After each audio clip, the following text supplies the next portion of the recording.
And we are live. What's up, everybody? AJ here from Anxious Collectibles. Back with another TCI, the Collector Interviews episodes. This is episode 31, featuring Patrick, Carissa from Tomorrow Comes Movies. What Hello. can I Hello. say? I've been a fan of these two for like a year and a half already, and they do amazing stuff on their channel. They got great content. They do Funko Pop videos, a lot of mystery boxes. They do podcasts. They go to a lot of conventions. They do great interviews. If you don't know who they are, make sure you go check them out, man. I have their channel and their Instagram in the description below. So make sure you go subscribe to them. Make sure you go follow them because they always do amazing stuff from time to time. That is so Thank you. sweet. Thank you so much. I almost forgot to put our headphones in because I could hear you talking. I'm like, I don't want it to mess up the audio. That's why we're looking over here. Thank you for having us on. Yes, thank you.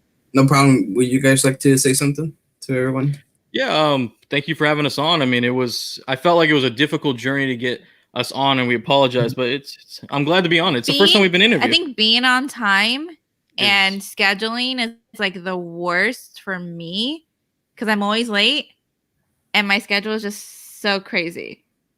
Even during like this weird quarantine time, like getting stuff late. done. I'm always late, Patrick. She does this even the people we interview. So I know it's the first so time bad. we're being interviewed, you're still late. But thank you. It is what it is. Let me ask you guys a quick question. I know you two do a lot of interviews, but how does it feel you two being interviewed? It's kind of weird, I think, because no one's ever really interviewed us before. So when Patrick told me you were interested in interviewing us, I'm like, really? I'm like, are we interested enough to be interviewed? She says that every time. Are we interesting enough to be interviewed? So it's different, I guess. It's different just because for once I'm like, I get real nervous when I do interviews and I'm like, I got to make sure I do my questions correctly. But it's different being on the other side. We've never done anything live before. Oh, yeah. Because I don't know how it's going to go. And I have a hard time sitting still for like a long time. So in a long time, I mean 30 minutes. So like even when we podcast, I mean, I have to take breaks in between because like I can't sit still for that long. Like I get real fidgety. Even in interviews, I've seen her moving around, like dancing around because it's long. She likes them, but it's like I like them, but still. Yeah, I just can't. I can't sit or stand still. No, I know how you feel with that. Yeah, it's like me. Sometimes I can't stand too long because like my feet end up hurting a lot. So I know how Me that too. is. Yeah, like even just like waiting, and I don't like waiting in line because I just get real antsy. I don't have that problem. Patrick does not have that problem at all. Yeah, I could be at a con for like 8 hours and I even forget to eat. She has to remind me like, hey, it's time to eat. I'm like, we haven't eaten in like 6 hours. I am hangry. Please feed me. Exactly. Exactly. You won't like her when she's hangry. No, I don't. I'll be honest. No, I don't. No, I'm not very pleasant. And I always keep making the same mistake at cons is just remember to feed her. And then I always forget. I'd rather just go in line and wait all day and meet people. And she's like, hey, wrap it up. I'm like, let's go. I am hungry. Exactly. Before we start, I want to shout to TPC collectors, the popping couple, for watching. Thank you. I like their channel. Yeah. You like the jokes. Yeah, they're funny. No, yeah, I actually had them on here not that long ago. Yes, we did watch. Yeah. We didn't watch it live, but we did watch. Yeah, it was fun. Yeah. Krista thought she was going to do the same thing. She's like, well, if I'm not ready, can I just come in later on? I'm like, well, I think she was doing something. You're just trying to get your makeup going. But I know it's important, which I do know is important. Right, yeah. And then we got Rob Molina in the building. Don't mind him. He does a lot of puns. He always makes fun of me, makes fun of my height. So. Oh, wow. I can't hear. You can't. You didn't hear what he said? No. You put the headphones in, so like I can't hear. You want to put the headphones on? No. Okay. Okay. It's just because with two of us, if I put the headphones, I have to repeat everything to you, and you would have to do vice versa. So I have them over here. Okay. But some people came on. Oh, okay. Okay. She expected nobody to come on. She's like, nobody wants to hear what we have to say. I'm like, AJ's been doing this for a while. How long have you been doing the interviews? I believe maybe the beginning of May, I believe. If not, probably around April. How do you like it? It's been great so far, and I'm not gonna lie, because I got this idea from my bro Fet's Frequency. You know, on his channel, he does these collector spotlights on his channels. Mhm. Like so he does the same thing. You know, he interviews different collectors from all over, and I got the idea from him because at that time, you know, is around that time is when I barely made my channel, Mm-hmm. and I was going a little bit hardcore with the videos, and I kind of wanted to slow down, and I didn't want to overdo it, and I was like, I kind of want to try to do something different, something a little interesting that I never done before, and that's when I decided I want to do something similar with Fed's Frequency with his collector spotlights, Mm-hmm. and now, you know, the rest is history. You know, this is episode 31, and you know, it has been a lot of fun with everyone I have interviewed. You know, always a great time. You know, just getting to know what they go on as a collector, what they collect. You know, just like, you know, what goes on in that mindset, and you know, it's just been fun overall, and I've been really enjoying them a lot. That's awesome. Yeah, I have to say, from what we've seen a few of the interviews. I gotta give you credit. Is you always look calm. Like when I do interviews, there's interviews that we look back and we're laughing at me because you can tell.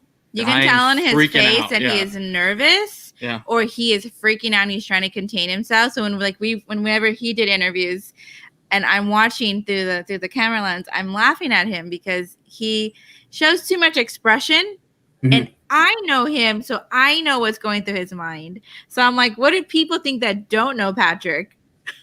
Probably laughing. I would be laughing too because I'm like stuttering. That's why I don't do interviews. Like I don't want to be on the other side of the camera. You've done a few interviews, though. I don't like to though because I feel awkward. She handles it better than me, I would say. You look more calm and collected like AJ, where like I'm freaking out. Like if I don't, I'm afraid I'm gonna mess up. Like she'll tell me something like, ask this question. That question never gets answered. Like I never ask them. I will not. No. I always like throw everything out. But yeah, I gotta say that you're calm and collective. I always like that about interviews. I want to be like that. So you might have to give me some tips after this. Well, that's one of the things that keeps me calm because it's okay to be nervous. You know, sometimes if you mess up with the question, it's okay. You know, it's not like you shouldn't like feel like, you know, down on yourself because, you know, you're like don't know what to say, but like, you know, you should always just like, you know, just, you know, like you say, you know, just be calm, cool, collected, and like, you know, just have fun with it, you know. That's true. Yeah, I have fun with it. I just I should write down the questions. That's the thing. One of the things is I never write down the questions. No. We do like 10 minutes prep before we do it. But it's always weird because there's a ton of people staring at me. That's the only downfall. Is all those reps are staring at you, and they're like, "You better do this correctly." Yeah. I gave you 5 minutes. Yeah, make it worth it. They promise you 10 minutes, but they give you 2 to 5 minutes, and you got to make sure you knock it out. And that's why I'm over here. She's always like, "Be cool," and I'm like, "Why don't you get on?" No. Don't want to do it. No. You're right. I mean, I think that's one of the reasons why I stay calm as well, because I actually do write down the questions here. So like, there you go, Patrick. Yeah. I like your hat, by the way. Oh, thanks. Yeah. Yeah. You know, I'm in SoCal in California, so. Oh, so are we? Yeah. So are we? Yeah. Oh, that's. Yeah, I noticed that, you know, a while back that you guys are here in California as well. Yeah. I live in the Santa Barbara County. Oh. Okay. Yeah, I think I have an aunt out there. Yeah. I think I have an aunt, right? Do you think? I think I have an aunt. You know which one I'm talking about, right? Yeah. She my aunt? Technically, yeah. Technically, yeah. Technically, yeah. I don't even know my own family history. I've officially lived here for about a year now. Oh wow. It's different. It took a while for me to adjust. The earthquake freaked her out. I felt my first earthquake, and I freaked out. Yeah, the earthquakes here have been not really common, but like kind of rare. Like at least like once a year or so. Did you feel it? I don't think it happened in my area. I think it happened more towards like the next town or like around there. Because I know some people felt it, and myself, I didn't really feel it at all. You probably would have handled it calm and collective anyway. Probably not like me. Yeah, you were freaking out. All right. Both of you, before coming, before becoming such huge collectors, who were you before? Before you became big pop collectors, before you became podcasters, what were you doing before all that? I think before we started like doing like Tomorrow Comes Movies, we went to our first convention in Phoenix in 2015, and we were really big into comic books, and we were collecting a ton of comic books. I was collecting specifically Daredevil and Miss Marvel, the 70s run. But I think like growing up, I collected a lot of Disney movies, Disney merchandise, pictures. I was really big into like stuffed animals. Like I had so many. What about Sailor Moon? I loved Sailor Moon. Yes, I had her wand as a kid. Where is it now? I have no idea. I think when I got older, like 16, 17, I got really into makeup and I stopped collecting a lot of that stuff, and I got into like beauty products instead. So I have no idea where that's at now. Probably like in my childhood room somewhere in like a box. But yeah, a lot of Disney. Disney was big for me. Well, you wrapped up with when we went to Phoenix. The first time we went to a Comic-Con, which blew my mind. Yeah. All the stuff you could do at a con. All the things you could buy. Yeah. So we still collect comics, but it got expensive. It started getting expensive, yeah. But I mean, for me, I guess going all the way back, I mean, Star Wars. I was a huge collector of the action figures in the 90s, and I'm a huge fan of cinema. So my dad and I went to every movie. When I say every movie, I'm talking about like Angels in the Outfield, and then it was Pulp Fiction, and then it was like Jackie Brown, and then it was Disney movies. I'm watching Disney movies at home. I'm watching Quentin Tarantino and Disney movies. That's it. But yeah, I mean, I'm just a big fan. I used to collect a lot of things: Goosebumps, Power Rangers. Oh, yes. I didn't get into makeup and stuff that made me stop collecting, but I've always collected something. He's always collected something. When I first met Patrick, it was about 10 years ago. We were working at a movie theater together when we were in college, and well, you just aged as well. Patrick's afraid of his age. No. I'm not afraid of my age. No. Aging is part of life. It sounds so long ago, but it does sound long ago. Yeah. Okay, but it kind of was. But at that time, he was really, really into. He went through his phases. Yeah, I go through his hat phase. That was it. He still has a lot of them. Yeah. His jerseys. I did collect basketball jerseys. Retro ones. I like retro. Those. Yes. That got very expensive at some point too. And then we both got into comic books. Right when all like the Marvel movies started ramping up, Patrick was really, really big into Captain America. And then I slowly followed him in 2013 and I started reading Captain Marvel. And I fell in love with like comics. And then we just went crazy. Like we still have a ton of comic books, and then we switched over to graphic novels. And it just kind of spiraled from there, like pop culture and like general movies. We have a ton of movies. This guy would run into the gas station to see what movies they had to buy. Like it was getting that bad. I like movies, but it's funny with the comics real quick. I told you AJ is a big Moon Knight fan. Yeah, he told me. That's exciting. Do you want to tell him a quick story about how I bought the first appearance? We went to New York in 2017 for my birthday, and it was a really short trip. And Patrick says, if we're going to New York, we have to go to Jay and Silent Bob's Secret Stash in Jersey. We're big comic book fans. So we did. We rented a car. This guy decided to buy the first two appearances of Moon Knight and use a portion of his rent money to pay our rent to buy the comics.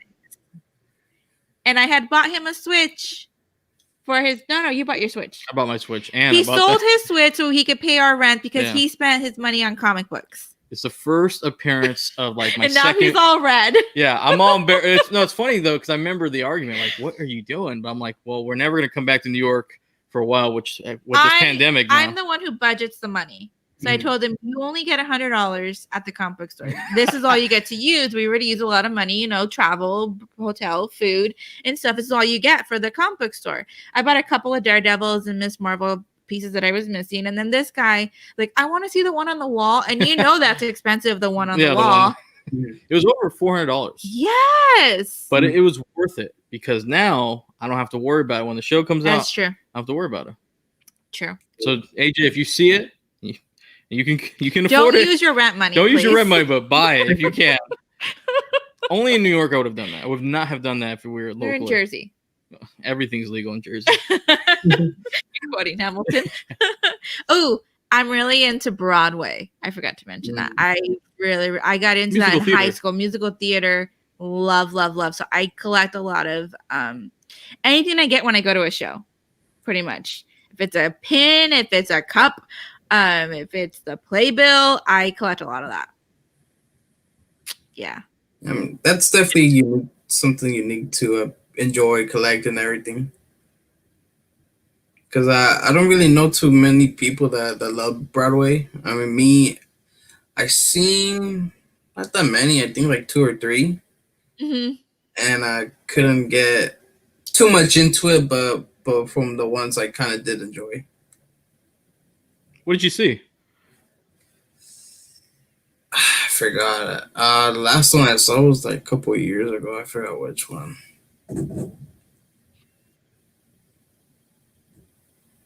I forgot. I love.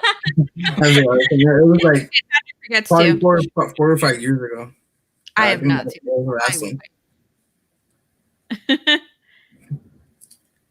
Yeah. And speaking of becoming such huge collectors, what goes on in that mindset of what you want to collect? Like what's the biggest thing that has caught your attention more and more? What's funny is we're currently in the process of organizing our collections, and because we are literally running out of freaking space. Yeah. I think we have combined together 1,300 pops, but I feel like that many. You have almost 1,000 yourself, Patrick. 810 at best. So I think for me, I was telling him, okay, I think we have room for 3 more 5-shelf bookshelves, and then that is it. I told them we need to figure out what we're going to do from that point, because we also have all the other stuff that we collect. Right. So I told him, for me, primarily, I'm only going to be collecting Disney, Marvel, maybe Marvel, anime for freaking sure. That's the number one, I would say. Yeah, Disney, anime, and Marvel. Those are my 3 big things that I collect. I would say right now anime has taken us by storm. That's the number one thing that's caught our attention, just because we got into it relatively late. Yes. So by the time we did, we noticed that prices were skyrocketing. So, sometimes we buy the pop ahead of time. Yeah. Even if we haven't watched, if we're starting it, like Naruto, we started Naruto. We still haven't finished it, but I need to collect these pops now because they're going to be a pain to get later. For me, I'm still trying to finish my Sailor Moon run because I did watch that as a kid. I was obsessed with it as a kid. And then we didn't really start collecting until 2017 at the end of the year. And then I realized, oh my God, they've made so many pops of things that I love. Right. Yeah. Well, My Hero Academia has taken us. That took us by storm. Yeah. Obsessed. We didn't watch that, I think, until September 2018. And by that point, the first 2 seasons had already aired. And it just oh my goodness, I had to buy everything My Hero. I love the show. Well, you got lucky because you bought that Tenya Ida pop, original, and then we got it signed, and then it bolted, skyrocketed. Yes. But yeah, I would say anime. I mean, I collect Star Wars, Marvel, DC, TV. I basically collect pretty much everything except, I would say, sports. I don't have. I only collect the Seattle Seahawks. because I'm a huge Seattle Seahawks fan. Mm-hmm. You don't have any sports pops, do you? Oh no, wait. I have Sean Kemp. So I like basketball. I'm like 90s basketball, 80s basketball. I usually do that. I haven't bought any sports. But I want to get a James Harden pop from the Rockets. That's my team. Yeah. And speaking of, a pop, so what was the biggest thing that attracted you, to collect these Funko Pops? They are so freaking cute, and I think they literally make something for everyone, and it just becomes like an obsession. You know what I mean? Like, I love Stitch. I want to collect every version of Stitch because it's so cute to have a little 4-inch pop in your hand. Right. And then it's like, ooh, they make this, and ooh, they make this, and then it's just like it just spirals like out of control.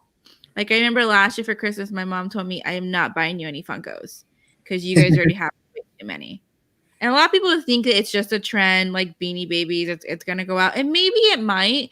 Who knows? But in the end, I got really cool pops, and then we started getting them signed last year, and then that just kind of changed the whole game for us. Yeah, I definitely think for Funko Pops, what really got us interested was the first Guardians because the Groot. Everyone wanted Groot. Yes, we were at our local comic book store. It was right after the movie came out, and we had already seen them. We didn't really know what they were. I don't ever remember them. We did. I know you say we see them all the time. I remember now. We saw them a ton, but we never really went like, oh, this is cute. So the first pop we bought was Groot because I loved Groot. I thought it was adorable. And then we just didn't do anything from that point. But it was just so cute to have a little 4-inch Groot in your hand. It's like. Well, remember the following year with Force Friday, when the Force That's Awakens, right. Yeah. I felt forced to buy this Kylo Ren pop, and I'm thinking there was nothing left because we were driving into California to visit my mom, and I was just like, and then now I'm like, oh, thank goodness I bought that pop because it's hard to find one. But I would say that Moon Knight, when Moon Knight became a pop exclusive at LA Comic-Con, I had never gotten so excited. I'm like, I need this pop. This character does not get a lot of recognition. He bought like 6 of them. I only bought 4. 6. And 1 out of box. 6. Wow. That's a lot. Hey, there's a Moon Knight everywhere. Yeah, there is. Yeah. It was our mascot for a while. It was our mascot for a while. We would take him with us when we travel and go out to eat. Yeah, nobody knew who he was. No one knew who he was. Well, some people did.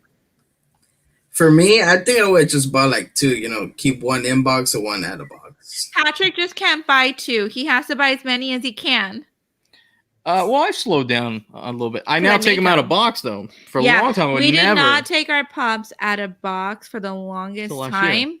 Yeah, till last year.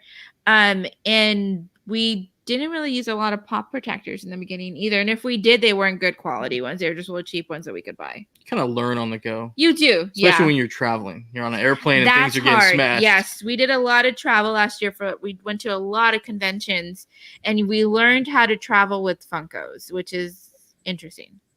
We realized you can't buy 40 Funkos at one convention because you still have to get an airplane to figure out how you're going to take it back, or you have to ship it. We still did. Yeah. We made it work. or buy another suitcase. Oh yeah, we could have done that. We actually considered that. Remember? We actually did consider that. The nice thing is, whenever we go to Emerald City Comic Con, my cousin lives in Seattle. So whatever we couldn't fit in our luggage, we're like, we're going to leave this here, and then we're going to give you money, just mail it back to us. Just make sure when you mail it back, Patrick's very particular on how you have to ship the pop. And true story is we never actually had him send it. We came back in Seattle. Yeah, it's funny is we actually left him there in March, and then we came back in June, and we took him back with us. We went for another convention. And he still left him there. It was so funny. Cons are the best place to find pops. They are. Yeah, I miss it. Yeah, I really hope to go to a con myself. Hopefully next year when this pandemic slows down and everything. Hopefully. Have you been to one, or would it be your first time? It would be my first time, yeah.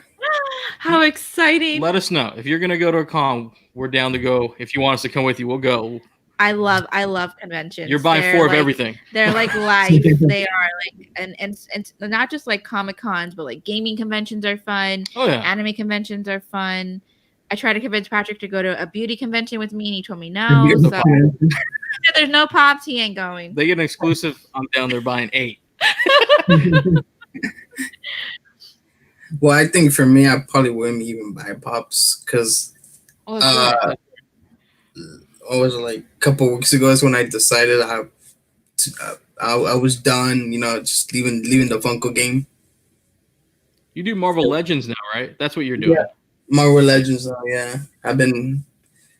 I mean, I don't. To me, the biggest thing that attracted to me to buy these Marvel Legends is because they're action figures. Because of course, as us as kids, we had a lot of action figures, and like I think them being action figures is what gets me more nostalgic. Does take me back to my childhood. It's just like posing them and then displaying them. It's like the type of thing that takes me back with them. Your cousin. My cousin. Your cousin. My cousin collects them, Marvel Legends. I want to, but they're. And it's funny because he had just texted me a couple of weeks ago that he's currently moving, and he sent me a picture of all of his toys, as he calls them. He goes, I'm kind of embarrassed because I have all of these like things, and I go, well, you shouldn't be embarrassed. I mean, that's awesome. You collect what you love, and you should see our place, and then you could talk to us about being embarrassed because we have like a ton of everything. We have some Marvel Legends. We have 2. Yeah, D the Toy Hunter. He's a big big collector of Marvel Legends. Yes. Great YouTube channel, by the way, as well. Definitely check it out. And he sent Patrick a Ant-Man and Wasp, which we probably have. Yeah, I still haven't bought any, but I saw you have the Moon Knight one, and I might want to get the Moon Knight or the Submariner. Those 2 interest me. What about you? Any Marvel Legend? I would probably only buy Captain Marvel or Daredevil or Miss Marvel because I love Kamala Khan. Oh yeah, that's a good one. That's my dog's name. Oh, that's cool.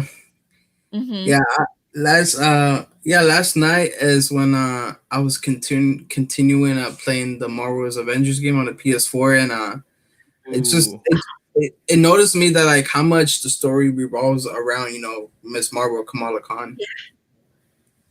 That makes me so excited because I've been a fan of her for so long. Patrick actually told me to read the comic when it first came out, and I fell in love with it.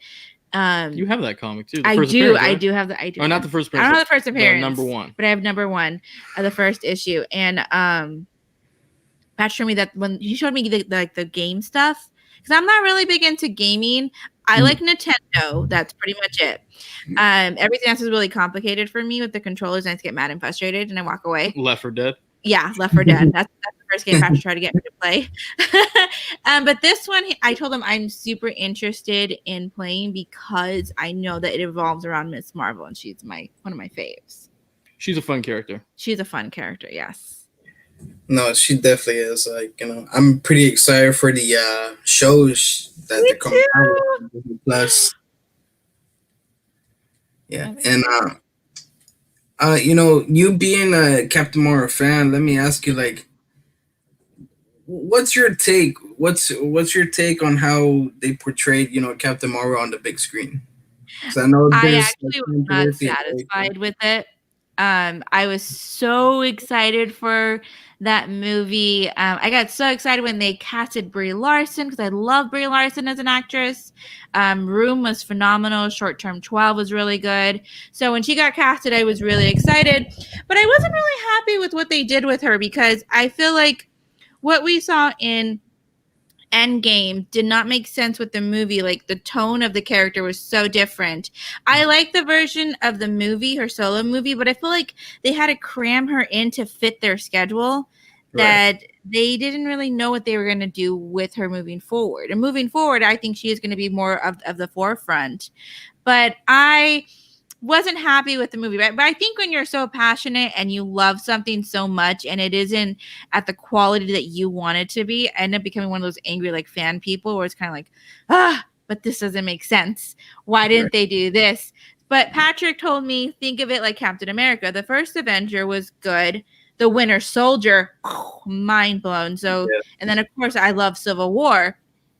So he told me, think of it that way. Maybe she might be going the Cap route. The first one is just to kind of get your footing, and then maybe the second one's going to elevate. So I'm really excited for Captain Marvel 2.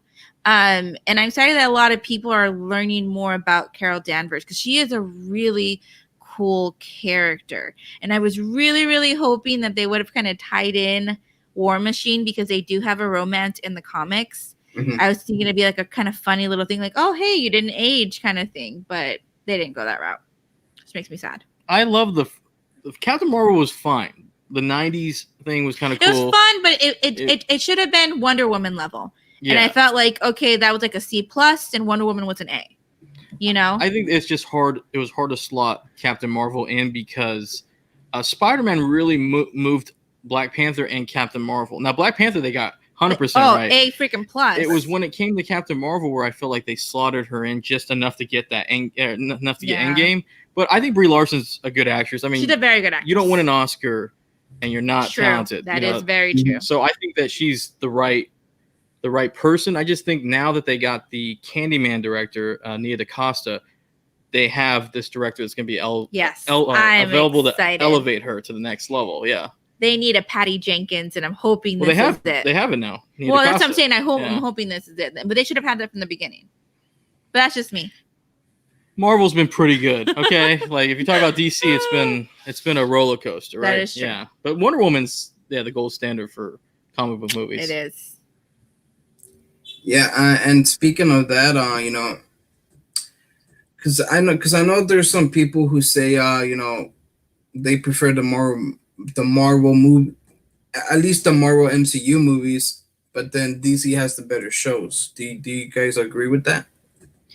I don't think I watch enough DC shows. Patrick's giving me a look to say I am definitely a Marvel stan, but I really haven't given a lot of credit to DC. I think the only thing I'm watching is the Harley Quinn animated show, which I love.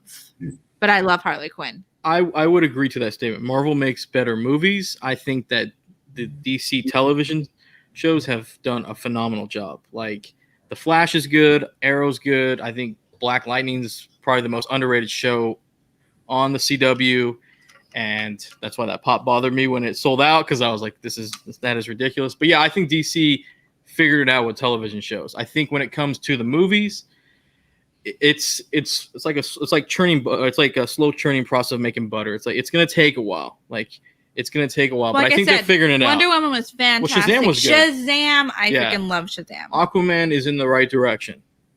Yeah. Yeah, but I think that they're gonna get there. But I always think that we're gonna look at it and say Marvel got it right because Marvel took their time. DC television built a very cohesive universe. They took their time. Yeah. So I guess maybe DC television should just maybe give notes to the movie universe, and we probably have this all figured out. Maybe. Yeah. No, right, yeah. Because to me, for me, it's Marvel all day. And the only DC movie I have seen in the past probably 5-6 years was when I first saw the Joker last year. Oh yeah, that was really good. Movie. Very, very good. Shazam would be the one that's as close to Marvel. I would highly recommend Shazam. Yes. Yeah, it's very funny. It's very Marvel, very Guardians-like. Mm-hmm. But that's the character. And I think that's why Shazam will be one of the better players for DC's movies moving forward. Yeah. Yeah. And the Batman's coming out. You can't go wrong with Batman. I'm excited for the Batman. I like Ben Affleck's Batman. It wasn't the greatest movies. Do you like Batfleck? I don't know. I did not like Batman v Superman. I hated that movie. I watched it twice. I don't want to watch it ever again. Director's cut. No. Or the Ultimate. Oh, God, no. I liked Man of Steel. I thought that was really, really good. I didn't care for the Justice League. It was okay when I first watched it. And we watched it again recently. I'm kind of like, yeah, this isn't really good. Birds of Prey is good. Birds of Prey, phenomenal. Love Birds of Prey. I think that's my favorite movie of the year so far that I watched. I liked Wonder Woman. I was surprised, and I didn't think I would because Patrick was so excited about it, and I was like, yeah, whatever. Yeah, I went to an early showing. You did go to. You didn't even want to go. I did not. No, I did not. I did not want to go, and then I ended up loving it. I know. Shame. Shame. Oh man.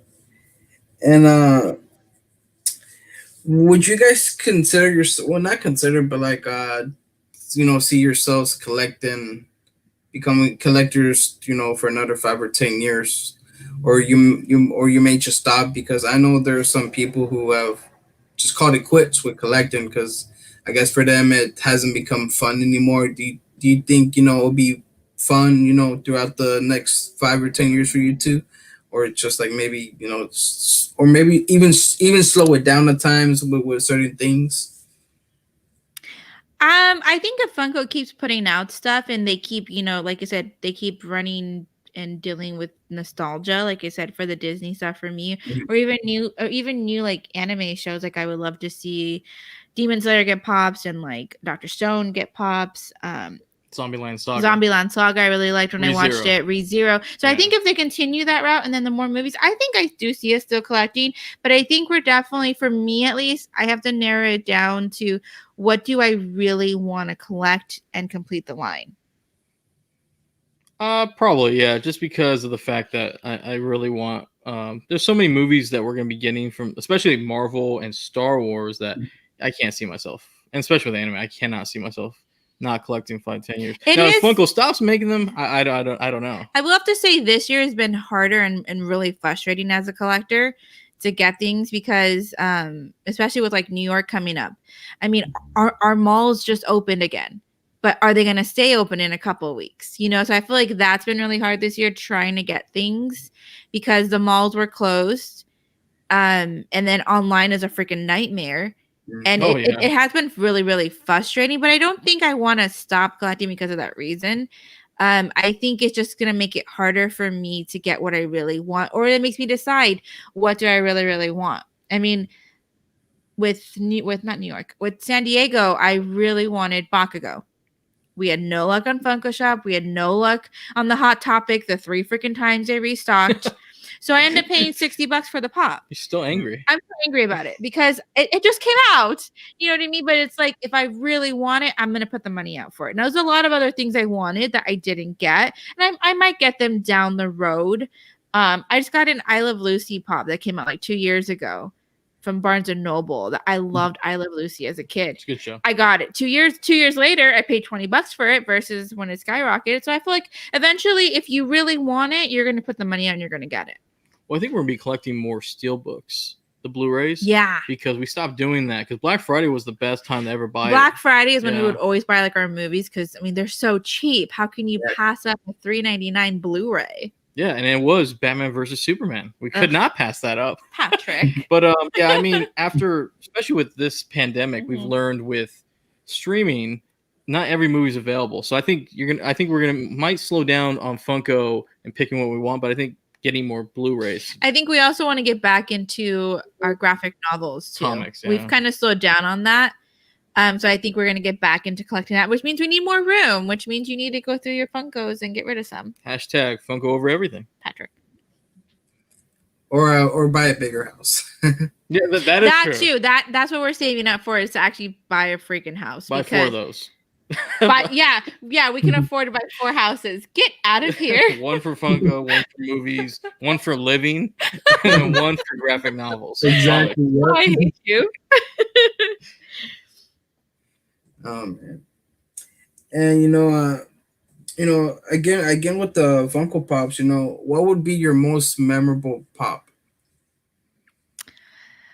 I think for me, it was our first Emerald City Comic Con in 2018. We only went twice, but we both got the Funko lottery. First time. And I had the morning and he had the afternoon on the exact same day. We didn't know much about the and basics. that was our first time doing any huge Funko, besides for LA Comic Con, which we did in 2017. That's our first time really going to a really big convention and dealing with the Funko lottery. I'm like, it was a lottery? What the heck? I mean, we're so new at collecting at that point. And I got my green chrome Batman. Yeah, I just posted that. And I told Patrick, I was late for my 10 a.m. thing. Of course, I'm always late. So I was at the very end of the line for the 10 a.m. spot. And when I got mine, Patrick wanted one of like literally everything. And I got so nervous because it's like you have to fill out this form and what do you want? And it's like, oh my God, how much do I have to pay? And when we got done, people started running up to me and saying, "Did you get the green chrome Batman?" I'm like, "Yeah." "Do you want to sell it to me?" "No." So I finally found Patrick after a crowd of people had asked me the same question. I go, "I think we need to go back to the hotel room, put this in the room because I think someone's gonna mug me for this pop." I don't think that was gonna happen, but you were scared. I'm dramatic. Yes. If anyone knows me, I have the flair for dramatic. So that was just me being dramatic. And so I told them, "Oh, by the way, I heard them say that there's 15 left, and there's already a line for the 1 p.m. spot, and there's like at least 50 people in line. You're not gonna get it." You know, it's funny. I always go back to the same character, but I would probably say that the pop that I find most memorable is that Moon Knight, because I didn't believe that Hot Topic would make this character at the time in like 2018 when he's not even a big character. But getting it the first time, they were all damaged. They told us after everyone had went through, whatever was left was damaged. Remember that? It was crushed. So I bought one. The next day they told us they're gonna have more, so I went back, and I would say that was it, because that was that first journey. Because I can't do ECCC 2018 because that Chrome Batman stinks. But that Moon Knight, having that first time doing anything with waiting in the line. Yeah. Yeah. Now, I mean, whoever plays Moon Knight, I want them to sign it. Do you have that pop? Do you have the Moon Knight? I know you don't collect pops anymore, but do you have that Moon Knight from the con? Well, now from the con, but I remember they came up with well, actually, was the one from the con glow in the dark, right? Yeah. Yeah, there was like some error with it, I think. Yeah. Yeah, because I think I have the non-glow that was actually, you know, The hot that topic, came out the with hot topic Topic. delete. Yeah. I'll have to go through mine. I might get your address. I'll give you one. If you don't collect pops anymore, but you got to have this glow in the dark. It's Moon Knight. It's Moon I'm Knight. throwing out Moon Knights everywhere. Everyone gets one. You get a Moon Yeah. Knight. You get a Moon Knight. Even if you don't want it. Well, I appreciate that because well, I mean, even though I stopped, I did keep like maybe like at least 100. That meant a lot to me, you know. Oh, of Just course. like- I mean, there's journeys, there's stories. I mean, I love Chewbacca, and I will try to buy anything Chewbacca that I can, even if it's like non-Funko related. Like I got this Chewbacca backpack I got for my birthday, and I used to take it with me to the conventions. And people sometimes would thought it was part of my hair. It was like this hairy little small Wookiee on my back. It's a nice backpack. I love it. Everyone loves that backpack. You can't hold much in there though, but I love the backpack. It's just for show. No, right, yeah. And I mean, because to me, let me show you, like, if you can see. Right here is where I used to have the pop wall, Mm-hmm. but I took it all down already. I see Ant-Man. Yep, That's dope. get Giant Man up here. Yeah, that's dope. That's awesome. Yeah, because right there where I had the pop wall, that's where I planned to have like a Marvel Legends display. Nice. And the ones that I kept, I actually destroyed all the boxes, threw away all, and put them in the bin where I actually had space available. Because I was leaning towards 500 already. And then throughout the weeks, I had sold a couple already. And I was like, well, what am I going to do with the rest of them? The one that I want to keep. I'm not going to have any room. So I was like, I'm done being an inbox collector, even if I'm done with pops. So I just threw it all away. And now I have like a bunch of space in my closet. That's perfect. Yeah, I think that they are meant to be like, even as collectors, we have to acknowledge they are meant to be taken out. That's why I buy 4, so I don't. Or at least I buy 2. Like we just bought some pop from Hot Topic, and I was trying to get another one. She's like, "Are you serious?" I'm like, "Yeah," because I like having them out of box. After last year's experience of Chris, I was like, "Take them out. People want to see them. They don't want to take them out, but you can take them out because you do a channel." Exactly. And they're fun. Like we have a whole, like they're all over the place. We've never done a tour of the place, but there are several different shooting areas. That's why we bounce around every 8 months. Yeah. That's good, yeah. And what would be your take with Funko with how they overdo it? You know, when they come out with a common, then they come out with a flocked, metallic, chrome, glow. How do you feel about that? You know, when it comes to My Hero Academia, it does not bother me. for some odd reason, like maybe I love the show so much that I will not. I used to really. She's still playing Pokemon Go. You have a shiny, man. Enough. I don't. Does it bother you? Because I mean, My Hero, we don't care. It really does sometimes. Just because it's like I love the character so much, and now this is like taking room from like other things that I want to collect because I need to finish this line. Mhm. You know, so I mean, it does get a little too much at times. Like Vegeta, is that what you? Is that no, what, actually, I was thinking of the freaking Pokemon pops. Oh yeah, Because speaking of Pokemon Go, which I'm playing right now, you guys, I'm so sorry, but I can multitask. That's nice. Well, no, that's not interesting. Give him your full undivided attention. What do you mean? I can multitask. I can multitask. But like speaking of Pokemon, since I was playing Pokemon Go right now, Patrick had to call me out. It's getting exhausting. It's like not every freaking pop needs to be flocked. Like Squirtle does not need to be flocked. It's a freaking turtle. Like turtles aren't flocked. I agree with the Pokemon. The Pokemon's too much. Like it's too much of a similar pattern where it's not really exciting. Where you know that they're gonna get a 10-inch. You know it's gonna get flocked. I mean, goodness sakes, give us a glow in the dark. Throw us off. Vegeta got a little crazy, but My Hero doesn't bother me. But then again, I love My Hero enough where I'm okay with the different variations. But yeah, Pokemon, that's too much. Yeah, it's just becoming a lot. Yeah. Because I want to display them all.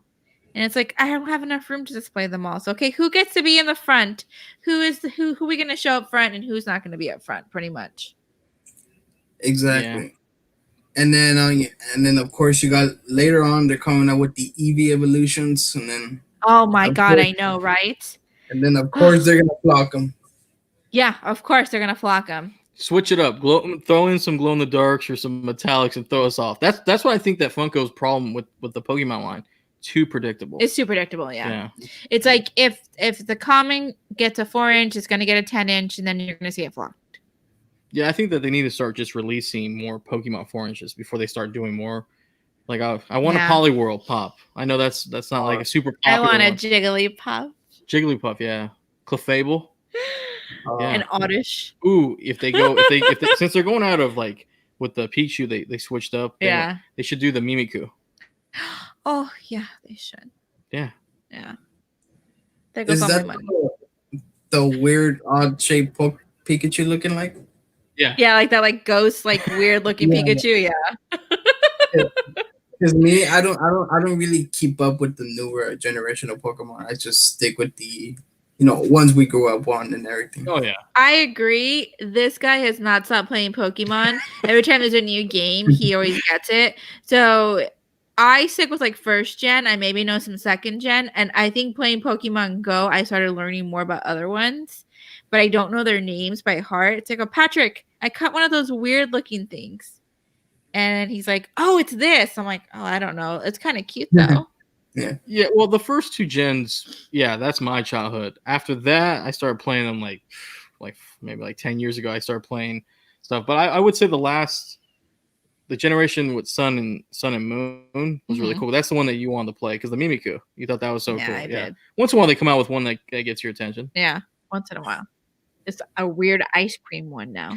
What's wrong with that one? This is weird. It's an ice cream. Remember the one with the trash, the rubbish? You were like, oh yeah, it's gross. That one's cool too, though. They make candle ones now. You know that one, right? Yes. Yeah. I seen that ice cream one. What the hell? What is that? That's not a Pokemon, right?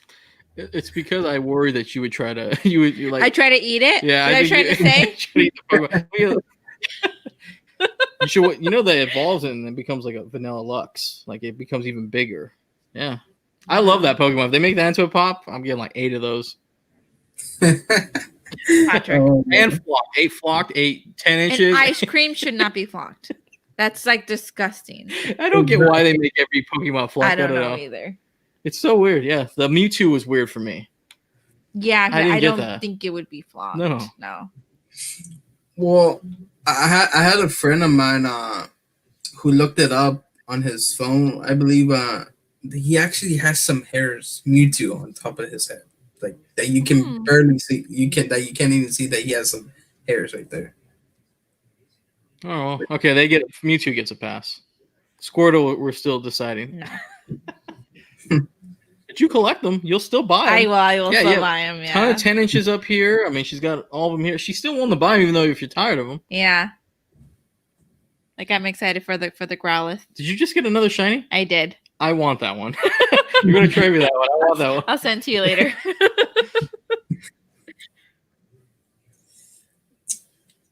Now, has there been any figures, any pops that you regret not buying? Wasn't there one? There was some pops that we. I'm trying to think now, like randomly off the top Sailor of my Moon. head. You saw all of them at Funko I did. HQ, and you did not get them. I did. I think I saw them last year at Funko HQ, and I did not. And the only one I bought was Sailor Jupiter because she was my favorite. And I didn't buy any of the other ones. And now, like, they vaulted them and they skyrocketed. Well, not skyrocket, but I mean, for me to fork out more than $25 for a Funko, it's kind of hard because I'm the one that has to budget our money because someone spends it all. I do. He does proudly spends all our money. Savings? What savings? Saving for more pops. But I think for me, yeah, I'm really bummed that I didn't buy them when I had the chance when they were $10 freaking dollars. Because now, like Sailor Mars is almost $70, and hard to find. I have to buy it online. I would say Tenyita from My Hero Academia. I regret that one because as soon as she bought it, I should have found somebody and got it. Because within like a few weeks, vaulted. And now it's out of control. Yeah. It hurts. Or Choco Mast. Well, see, I didn't know about it at that point, though. But I remember when those were still attainable, even though it was too much money for you to buy. It's true. The most I've ever spent on a pop is $70. I'm just real frugal with my money. You know what's another good one for you? Kirito from Sword Art Online. I told her to buy this pop because I was going to meet the voice actor, and the time it's all My Hero or nothing. We went to our first, not our first. We went to an anime convention, Anime Los Angeles in Ontario, California, and I passed on Kirito because I was so excited for the My Hero people that were there, and I was getting all my Hero pop signed, and so Patrick passed on Todoroki to get Kirito. And I'm like, yeah, whatever. And a couple months later, I watched the show. And it still haunts you. Yeah. Your brother can't get his pop signed. No. You can't get your pop signed. No. This guy got his pop signed. But I did get my Todoroki this year. It did take a while. Yeah, he had to get 2 to catch up with me because he's extra like that. I like being extra. There's nothing wrong with being extra. Funko collectors are extra. That's why when we go to different retailers and they're like, that pop's fine. And you're like, no, it's not. It could be I need one in a better condition. That's what they look at us like. So you're extra too. You just didn't even realize it. Yesterday we were pop hunting. Worst pop hunt in a long time. Oh my God. Cannot wait to do this video, but still won't pick up something even if it's really badly damaged. No, I won't. So you're extra. Shut up. Mr. and Mrs. Extra. For me with that, I used to be like half and half being extra with it. Because I started collecting actually back in 2018, and I didn't really care on the box condition. I remember I went to Best Buy. I bought the common Thor from Thor Ragnarok. Yeah. The box was really destroyed. I didn't really care. I picked it up. I just wanted the figure. Until last year is when I started caring more about the boxes. And then when this year came, I was like half and half. Like, I didn't really care for the boxes. On some I did. But then at that point for me is when it wasn't getting that much fun anymore. It's one of the reasons why I was like, I'm just done with the pops. Yeah.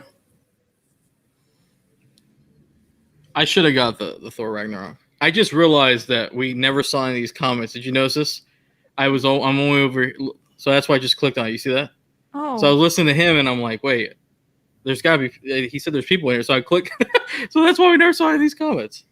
Oh, that's why you never saw them. But yeah, the Thor Ragnarok though, we did not get any of those. I got a few of them. I got the Grandmaster, and I got Thor holding Searcher's head. And you got. Oh, I got Korg. Korg, but that's a line that we should have gone. We didn't. Yeah. Shame. I would have bought it too at Best Buy, even if it was damaged. You like to take them out. You like taking out damaged pops. I do. Yeah. Yeah. I mean, they're fun to display. They're fun to take out. And it saves us. Yes. No, I mean you should. Because right now in my room I have 2 baseball bat display cases, and they just look really better right there out of box and just with the rest of the line. Because I have one with Fantastic Four, and then I have one with Avengers, and it just looks really good. Are you excited for the eventual reboot of the Fantastic Four with Marvel Studios? Yes, I am, and I know because I'm a big Fantastic Four fan. The ones we grew up on, with Jessica Alba, Chris Evans. I enjoyed those movies, and with Silver Surfer, for what they were, because I know there were a lot of people were mixed on it, and then the 2015 reboot, I didn't get that one a chance at all because I know it flopped like instantly. But now that they were Disney, back with Marvel Studios, like I'm excited. I feel like they're finally gonna be done really right now. I'm excited. I'm excited. Yeah. Yeah. That one, and yeah, I'm more excited about that than the X-Men, because the X-Men have been up and down. Where Fantastic Four could use the first family. Like without those, Stan Lee would have never have finished creating all these magnificent characters. He that we end up loving. Yeah. I love the Fantastic Four. The 2015 movies are. We didn't see it. We were sipping mimosas in Vegas, laughing at the box office. Yes, we were. Yeah. Because they casted right. Like I thought that the 2015 movie casted right. Yeah. In because a lot of those were great young actors. Miles Teller, Michael B. Jordan became like a superstar. Yeah. After that with Creed. Yeah. Yeah, and then Black Panther. But yeah, then Just Mercy, all those movies. But I think the problem is Fox was a terrible studio that didn't let their directors have any creative freedom, and that's what it was. Yeah. Because have you seen it? No. It's not very till good. this day. Nope, still haven't watched it. Might be better than Batman vs Superman, but I doubt you think that. So? No.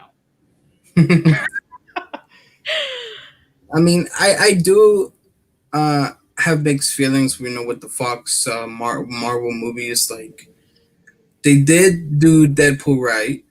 They did.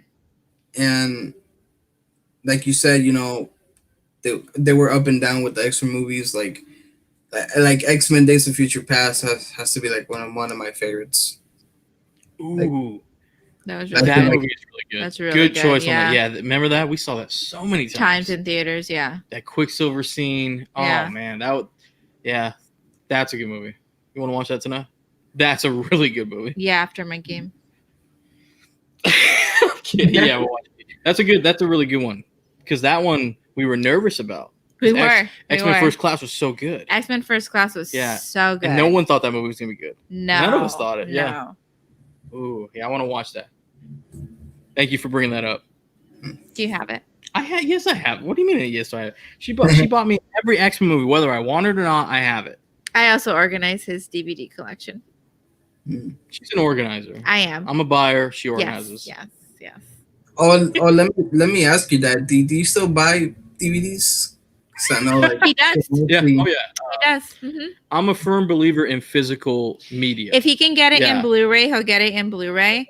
But I will buy DVD if I can't get it. Yeah. It's very rare. But I think that physical media is important, because one day, and this pandemic has proven that things can get rocky, that like every time we're looking for a movie, I cannot find it on streaming, and I don't really want to pay for it. So I'd rather just own it. But I feel like one day if something happens with the internet, what's going to happen?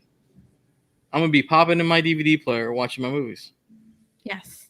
I do the same thing with games. I don't know if you're like that as a gamer. I like physical media. I don't know. There's something about the excitement of going down and getting that thing and holding your hand. I'm not very big on digital, except music. I finally caved in on that. I did collect a lot of music. I'm a big hip hop fan, so had a lot of. We still have all his cassette tapes. Yes, I still listen to things. Yeah. Are you a hip hop fan? Of course, man. Like. Okay. Perfect. Can you give me, if you can, give me your top 5? Top 5. I have to say number 1, Tupac. Yes. And then from him, Biggie. And then in no particular order, Nas, Eminem, and Scarface. This is music to Like, my ears. He made him so happy. Like that is a really good top 5. All 5 are the very creative artists. Like I think you've listened to most of them. Scarface, you've heard his music. Yes. Yeah, I have to say that's a good one. Like I would probably mine would be Ultra just with Jay-Z and probably Rakim or the Wu-Tang Clan. Yes. Yeah, I'm a huge Eminem's really good too. But I mean there's just so many. Yeah. Actually we met Rakim. Ooh. And I have never in my life acted like a fanboy. Mm-hmm. Well, this Common Collective over here, this guy doesn't know what to say to the God MC. That was a good one. Wow, Tupac. That pop is awesome, right? The new one. The new ones are really nice. I actually got that. And it's nice to hear that you like Biggie too. A lot of people on the West Coast still won't give Biggie any credit, but that guy, awesome. The pops are awesome too. It's funny. People get so mad about those Biggie pops. They're like, where's the Tupac pops? Like, man, give me all the pops in the world. I want the Easy pop. That's the one we're looking for. Yeah. Yeah. I mean, I have the Easy E pop. Actually, I forgot. I think I got it from GameStop, I believe, at the time, and I think it's it sold out quick, out of stock quick. Yeah, I mean, and it's funny. I'm looking at the comments here. I see Rob Molina's talking about Wu-Tang. He said Wu-Tang is forever, motherflockers.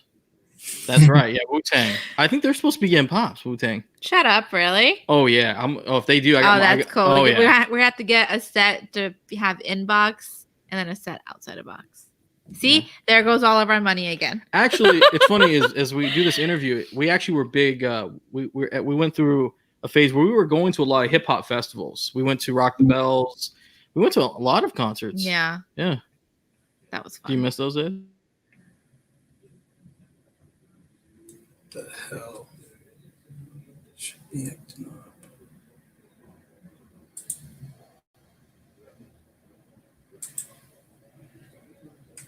Bruh.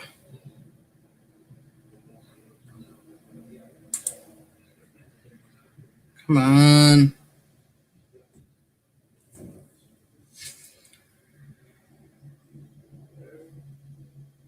This is not gonna disconnect.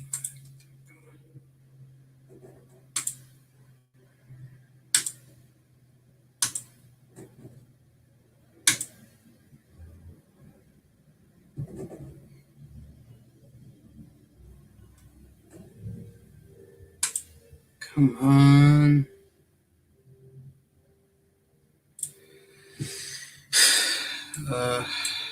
Sorry, everyone, because some technical difficulties right now. I don't know if it's my Wi-Fi or theirs. Get this sorted out quick. I think my Wi-Fi is good. I don't know if it's theirs. Everyone who's here, can you see me? Hear me good?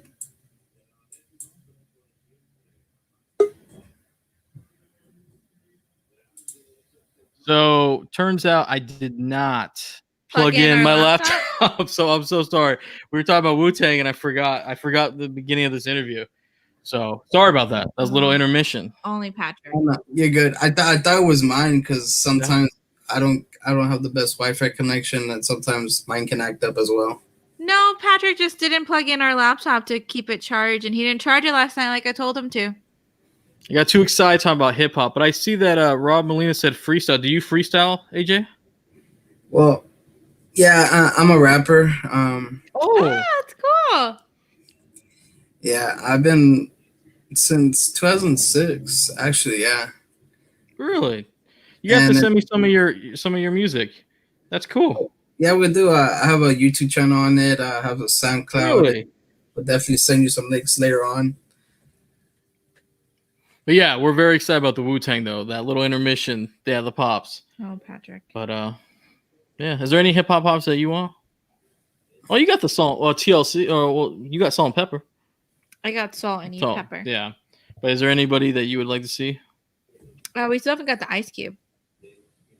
Oh, and on the Impala. Ooh, Mhm. yeah. Bone Thugs. Yeah. Yeah. Logic's supposed to be getting a pop. Carissa was a big Logic fan for a long time. I was. Past tense. He's okay now. Yeah. Well, I remember. I think it was back in 2018 is when I heard that the Wu-Tang has been getting popped. Was rumored to be getting pops back in 2018, and I don't know if it's still in talks. But like, if they were set to come out, I would definitely get them just because Wu-Tang is one of my top 3 favorite groups, hip hop groups of all time, and hopefully they do come out with pops. Oh, I would also love to see an NWA 5-pack. That would be dope. That would be cool. That would be awesome. Also, a Tribe Called Quest would be really cool if they made pops for that. Yes. I'd be up for that. I'm a 90s fan. I mean, we could sit here all day. I have cassettes. I got to pull those out. She thought it was so weird. For like 10 years ago, I told her that I used to walk home, listen to a cassette player. Right. And she's like, nobody listens to cassettes 10 years ago. So now I'm like, but vinyls have come back. Yeah. We collected those for a little bit. You have a few vinyls too. I do. We do, man. We collect pretty much everything. Yeah. Yeah. Yeah. Oh, have you seen those?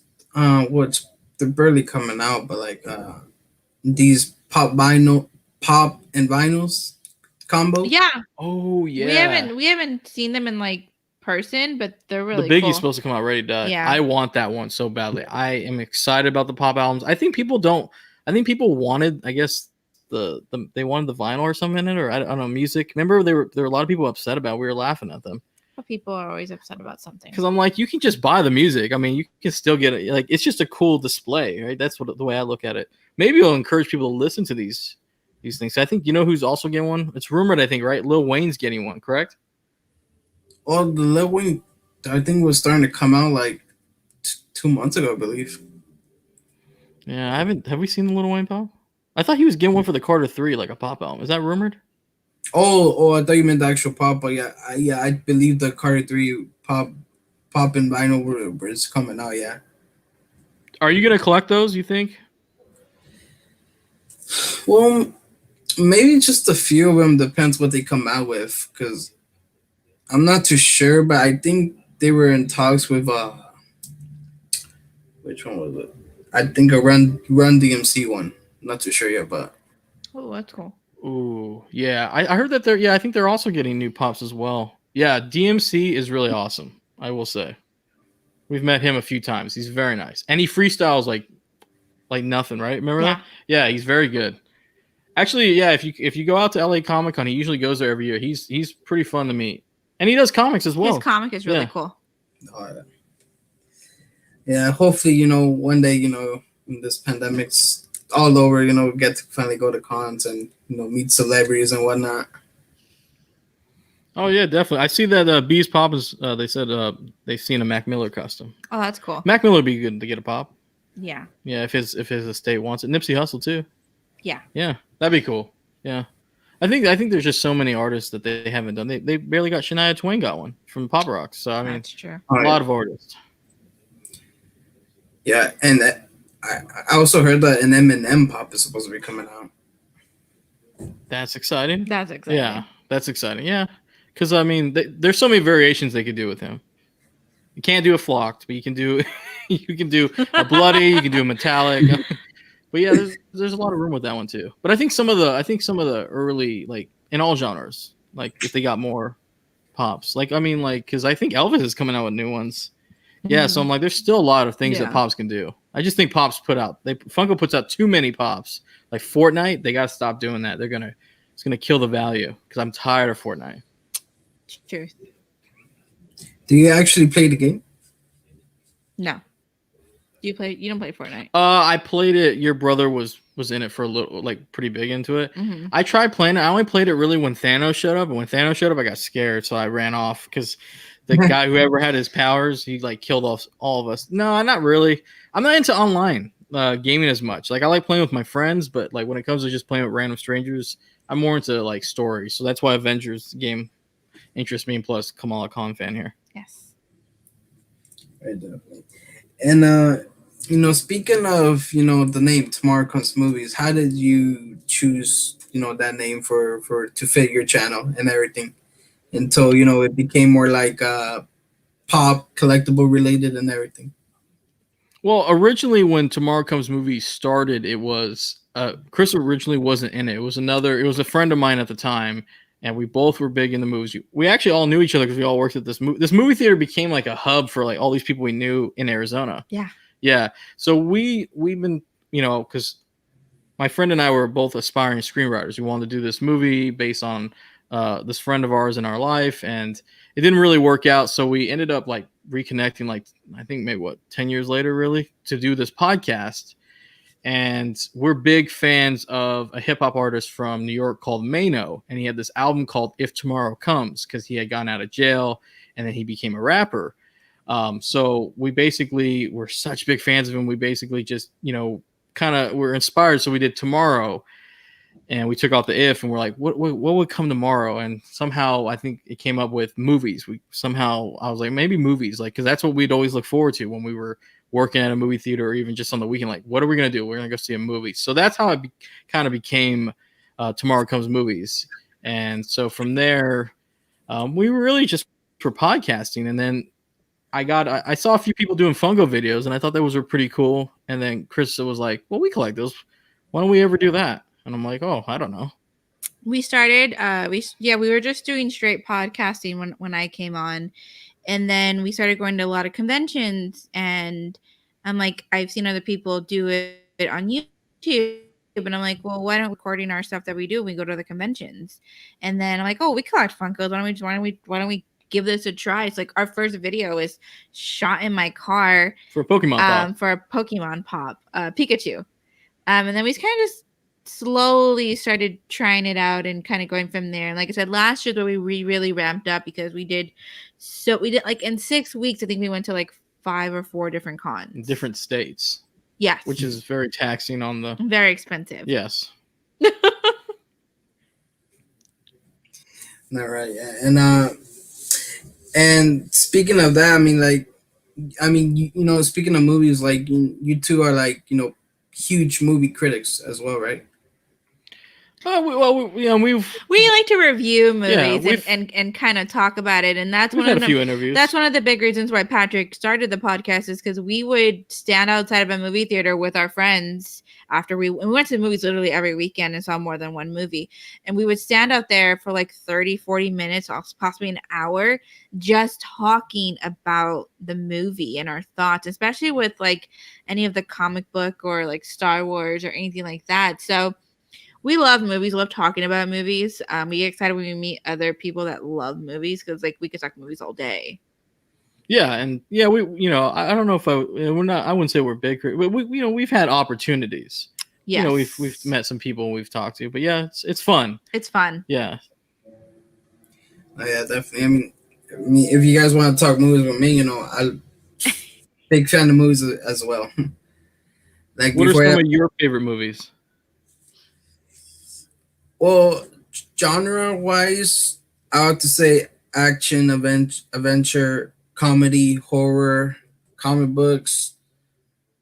I like romance. I like some dramas. I like based on true story movies. I like those a lot. I mean, I guess you can say like mostly every genre I do like. And with movies, it depends what really caught my attention for me to love it. Like for me, I still love the movies. We grew up on, like, Big, Castaway.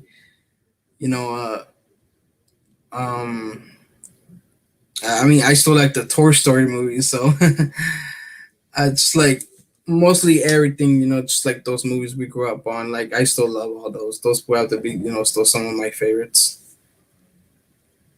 He said Tom Hanks movies. That's music to my ears. Toy Story, music to your ears. I love Toy Story too, but yeah, the Tom Hanks Big is a really good movie. Yeah. I was so excited for the Tom Hanks Target Con of basically releasing a ton of Tom Hanks movie pops. Yeah, those are good. I think it's fun about movies like that. You're a big movie fan yourself. Is it's real fun to watch movies because you get to you eventually get introduced to actors that become bigger later on. And when these superhero movies get announced and they get those roles, you're like, I remember that. Like I remember Tom Hardy in Inception. I just remember that, and I remember like we saw Chadwick Boseman in 42. So when he got announced as Black 42 Panther, is so good. and then you're like, oh, okay, well, that's exciting. You know what I mean? Brie Larson and Brie Larson, yeah, in Room, yeah, and that's why we were excited about Captain Marvel.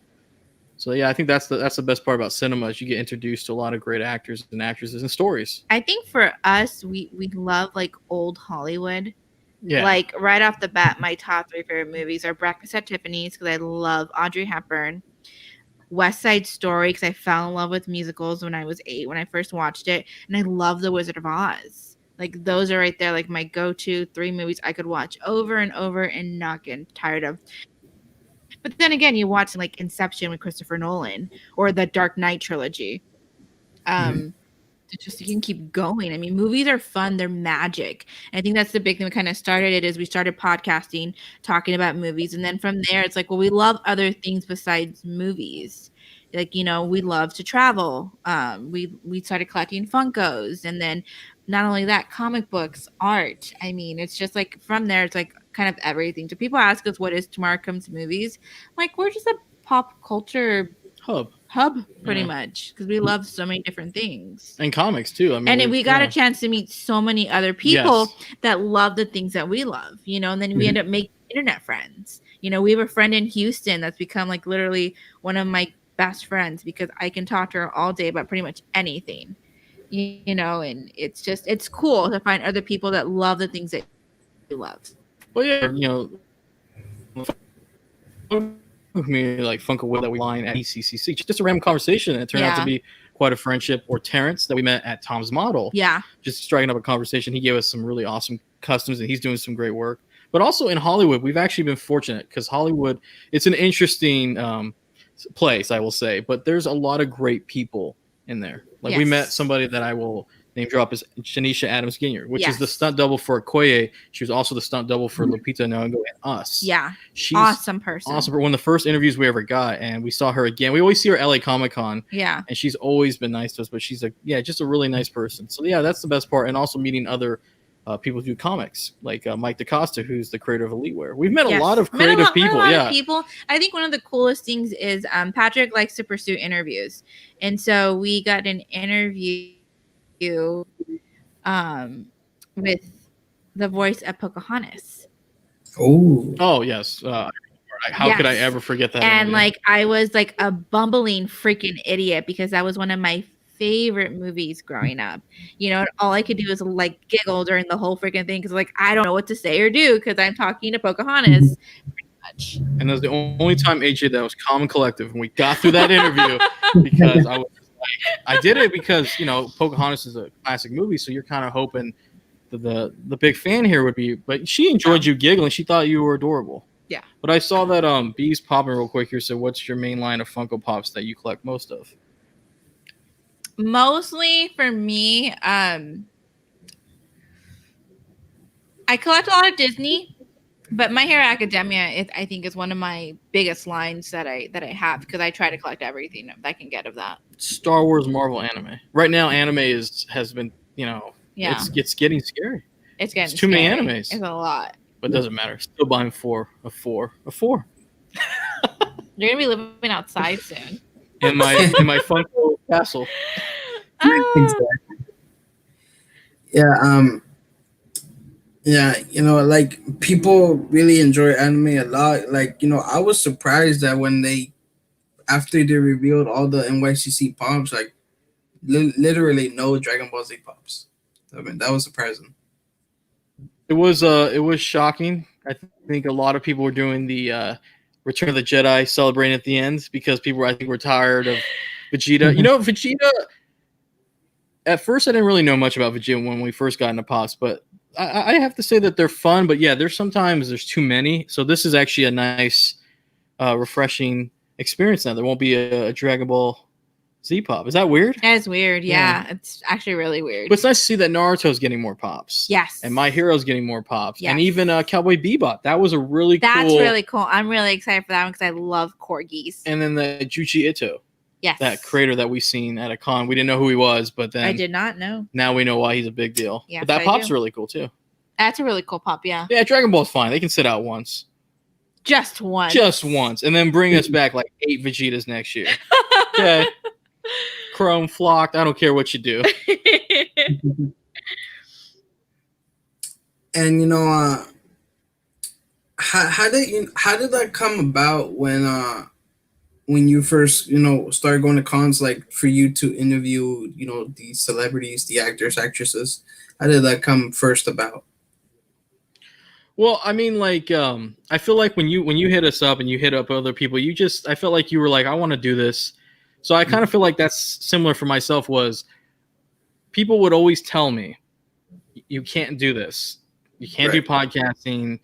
It's not going to work. You're not going to be able to get anything out of it. And the same thing with interviews was like, you don't have any connections.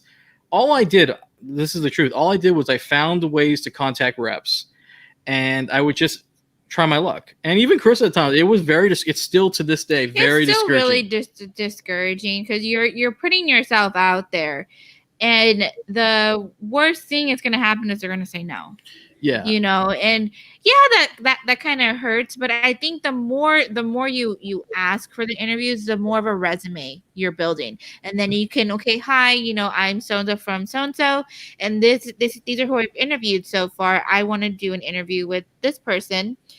Is that possible? You know, and sometimes they look at your numbers and they're like, yeah, no, this ain't worth it. And sometimes they're like, I'm gonna throw you a bone, but I'm only gonna give you 5 minutes.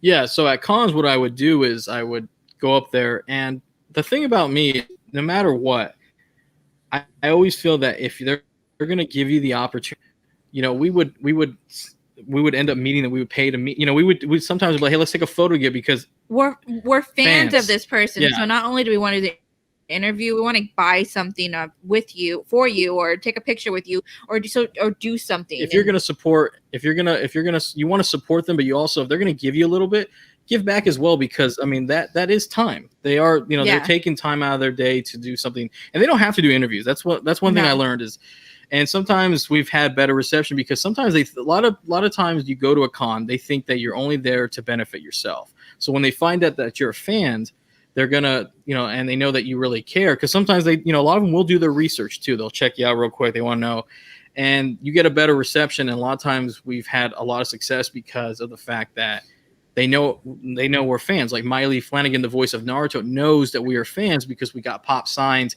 and we told her that we did a podcast, and she was like, how come you guys don't want to interview me?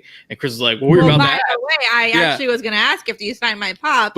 Are you down for an interview at some point when you're not busy? Because I don't want to. If there's a big line, I'm not going to take time up because there's other people who are just excited as me to meet the person. Yeah, or like Ming Chen, who's a big associate with Kevin Smith, who does Comic Book Man. He does a podcast.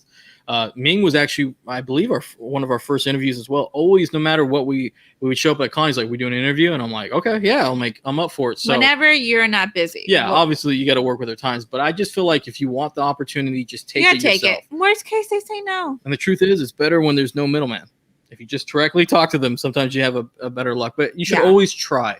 You know, shoot your shot. What's the worst that can happen is they tell you no. They tell you to come back. Or you could be like Chris and I, who had one interview where we did it after they told us no, and then we forgot to plug in the mic. We got half a win. That was embarrassing. But at the end of the day, you know, like what you're doing right now, just shooting your shot. And like I said, I always felt bad because it took forever to get us on, but I'm so happy we were able to do it because from my own experiences, I'll never turn anybody down because I know what it is like to be turned down.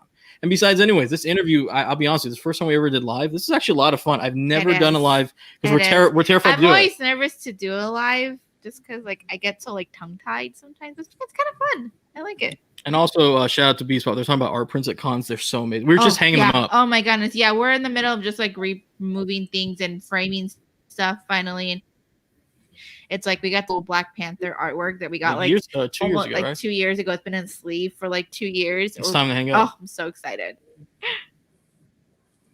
No, yeah, and as you were speaking with that, you know, everyone that I have asked to be a part of, you know, my interview series, luckily I never got turned down, but there was like someone who didn't turn me down, but just lied to me that that they were excited to do it, and then they never showed up. So Oh, that sucks. I felt bad for us for the scheduling issue, but that's horrible, to be honest with you. And I'll be honest with you, you're doing good. The fact that you're doing it and you're always improving, like we saw a few of your interviews, you always improve. That's the key to success. And that person, that's their loss at the end of the day, because it's cool to be, we've never been interviewed before, so it's a really different experience, but it is very humbling, because I wouldn't know what it was like if I wasn't in your position right now. I wouldn't know, because it's horrible. Like, yeah. And it's even worse is when they tell you, they won't even tell you no. They'll say it to their reps when you're standing right there. I don't want to do this, and then the rep's like, we're not gonna do this, and you're like, nice. You're like, okay, well, and we still, because we're fans, we're still gonna meet them. It is heartbreaking. It is. Yeah, that sucks. But getting stood up, we have been stood up before. Yes. More than once by the same person. Wow. And that sucked really bad. I won't say what it is because we're not allowed to, but it is a Marvel show. Yeah. It was heartbreaking, because we were so excited to do the interview, and they stood us up twice. Oh, Beast popping. Family background. Yeah, I'm half white and half Filipino. Are you as well? Are you Filipino? And you are. I'm not Filipino. Everyone always thinks I am. I'm Mexican. Yep. Oh, same here. I just look like I'm kind of Asian. Yeah, she gets that all the time. Everyone thinks that she's Filipino. My whole life. Very rarely. Some people have thought I was. Some people know he's Filipino. Some people think he's just a white Mexican. And I'm like, and he gets all excited. I'm like, no, you don't look Mexican at all to me. She didn't believe for the long time. But his mom is from the Philippines. Yeah, my mom is. Yeah. I'm not gonna lie. I did kind of first thought that Patrick was like, a white Mexican. A white Mexican, right? Oh, he gets it all the time. It's a compliment, I'll be honest with you, yeah. Because I always think that everyone thinks I'm white, so like it's really interesting when you tell somebody like I'm half Filipino, and Carissa says I don't look at it at all. They kind of look at him like, really? Are you sure? Are you sure? Like, do I need to do that? What's that, 23andMe? Like, right in front of them? Yeah, for some reason, I had like 2 people in the past telling me that I look Chinese. I'm like, how do I look Chinese? Oh. It's the almond-shaped eyes. It's what it is. The eyes, yeah. We all love rice. I'm thinking of Joe Coy. Are you thinking of Joe Coy when you said that? Yeah. Rice is rice. Exactly. And Beast Poppin asked, like, yeah, he's half Filipino and half Australian.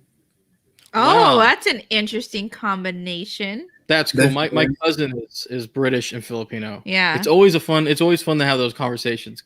He looks more Filipino, but the British accent always throws people off. But that's cool. Australian. It's funny, is Patrick's aunt lives in the Philippines, and when the Jollibee Pop came out, he asked his mom if she can try to help him get some. And she told his mom, all right, I got him 6. And Patrick thought, all right, he's going to roll in the dough. He got 6 Jollibees. I'm giving one to Carissa. He's going to graciously give one to me. And then we find out that he did get 6 Jollibees, but they're the little toy that comes in the Happy Meal.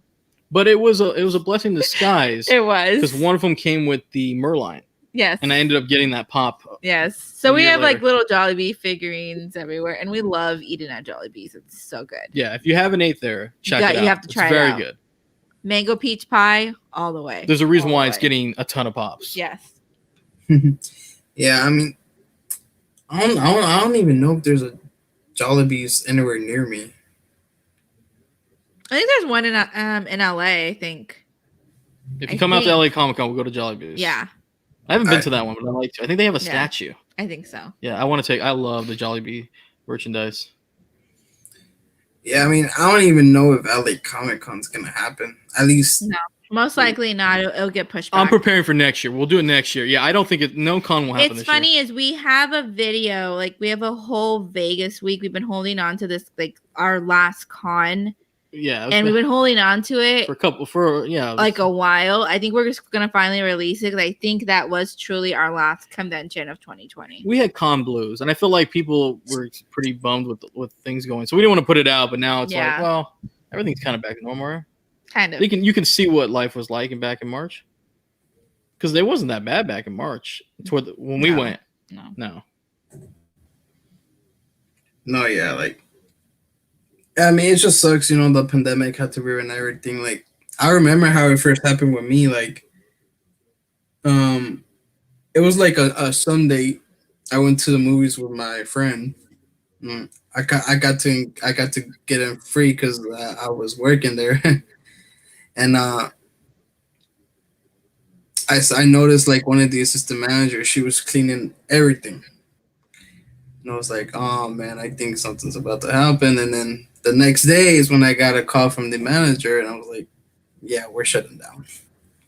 And it's Oh, still shut down, closed down to this day. And that's heartbreaking. It's really weird. Like as cinema fans, us three, it's really hard to say that we haven't been to the movie theaters in a long the time. last movie we watched in theaters was Onward. Yeah, Ooh. Yeah. That was like early March. it's hard with Tenet being in theaters and, I and New know, Mutants. I Well, wanna- it's really Tenet, just New Mutants I want to see. Tenet, Yeah. yeah. I really want to see that movie. Yeah, for me, I believe it was Bad Boys for Life. Mm. I have to watch that because they are helmed to direct Some episodes some of Miss episodes Marvel. of Miss Marvel, so I have to see their work because I've never seen their work before. And it got good reviews. Was it good? Yeah, to me, I really enjoyed it because I know some sequels that take long to make, sometimes they don't come out good. Yeah. Like I grew up, with Dumb and Dumber, and then when they did Dumb and Dumber 2, I was like, it's not that good. It's not.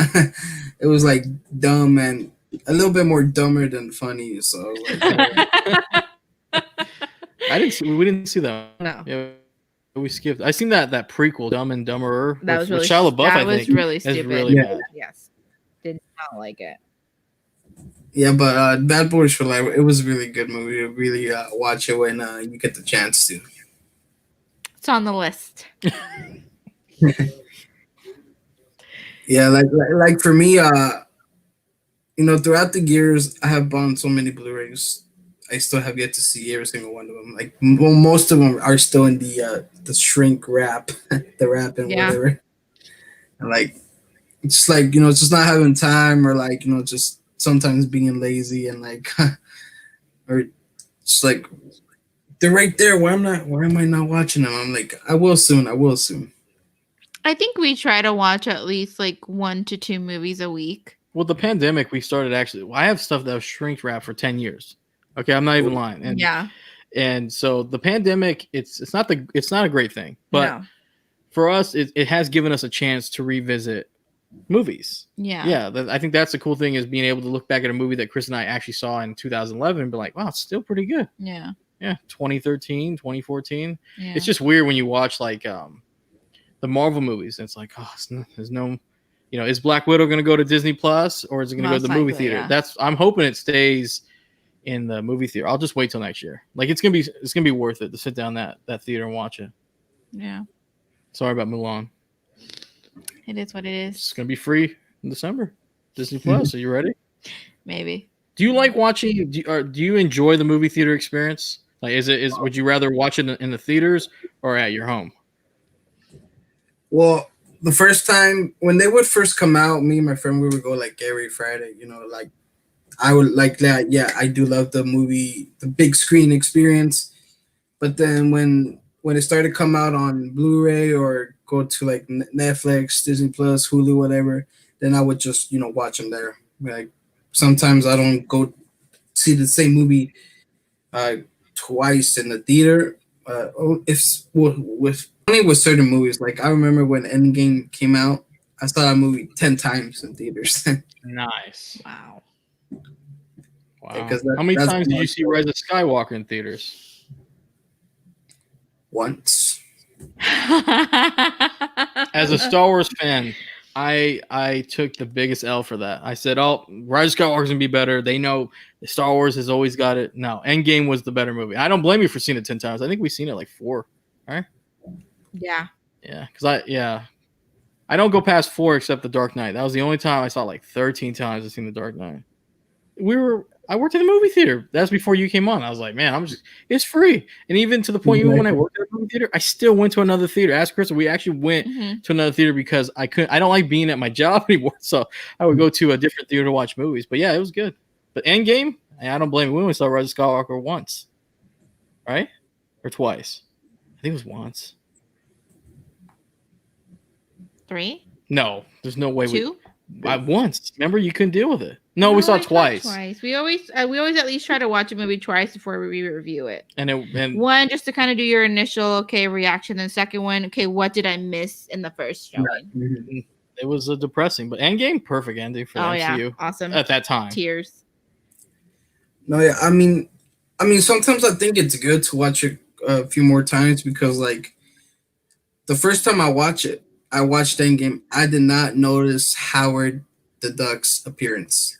A lot of us did. So in that moment.